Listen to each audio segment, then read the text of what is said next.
Mr. Deputy Speaker, sir, at the outset, I thank you very much for having given me this opportunity of taking part in this discussion. I am particularly thankful to the Honorable Chief Minister also because after my election to this August House, this is my first speech. I express my sincere thanks to the voters of the constituency from which I have been elected. I am grateful to the leaders of alliance parties also for their campaign in my favor. First of all, I would like to take up the matter of rising prices. I am sure that our government will be in a position to tackle this difficult problem effectively within a few months. My contention is that the problem or rise in prices can never be treated in isolation. Those of us who have a stake in planned economic development would always feel that this has to be treated in an integrated manner together with a number of problems which are also important. I would like to bring to the notice of the government one other important point. If we treat agriculture as an industry, a number of benefits that are made available to industry now for its development will become available to agriculture also. Then, I would like to say a word about technology. It is a well known fact that we rely more on manual labor for our agriculture. So, there is no improvement beyond a particular stage. I request the government to take steps to introduce more modern methods to increase the yield per acre. Then, I would like to touch upon the effort taken by the government to improve the standard of education. It is an accepted fact that the allotment being made in the budgets of every year is on the rise. The government are also monitoring the various wings of the education department to cope with the changing trends.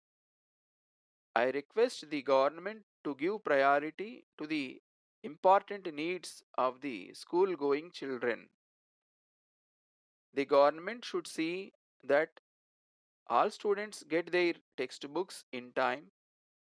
There is a general complaint that new books are not made available in time to meet the actual demand when the schools reopen after vacation.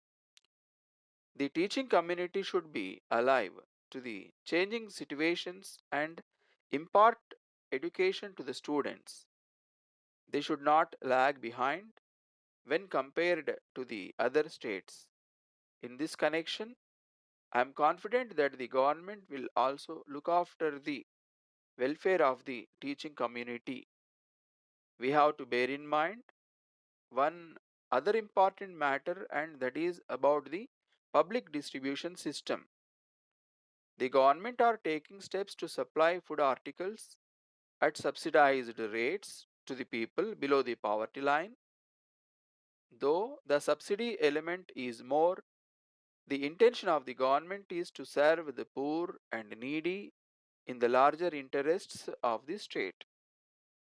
Then, I wish to point out that more industrial units should be set up in the backward areas in order to provide employment to the educated men and women. I hope and trust that banks will offer loans at low rate of interest to those who wish to start industries in the rural areas. I also want the government to bestow more attention on the laying of roads to connect each and every village. I learn that the government at the center are allotting funds for that purpose. We should make use of those funds and do the needful. I am sure that the people of this state will be benefited by the various schemes of our government. Thank you. Letter dated the 10th November 2003 from Ram and Sons, Madurai, to Messrs. John Brothers, Chennai. Dear Sirs, we are in receipt of your letter of the 3rd instant, wherein you have stated that you have already settled our dues by means of a demand draft for 5,000 rupees. In this connection, we would like to draw your kind attention to our reminder last week. We are very sorry to state that we have not received any letter enclosing your demand draft in settlement of our dues. It is now for you to take necessary steps to find out the cause for the loss of the draft. We fear that it would have been lost in transit. We would suggest that you may make a complaint to the concerned postal authorities for the purpose of tracing the missing article. If it is not worthwhile, you may approach your bankers for issue of a fresh draft in place of the last one. You will have to satisfy them that the draft has been really lost. Perhaps this will take some time, and therefore we would prefer to get your payment early and without much delay. If you obtain a fresh draft and send the same to us, we will be much obliged to you. You can get refund of the amount covered by the earlier draft which has been lost in due course of time. Yours faithfully.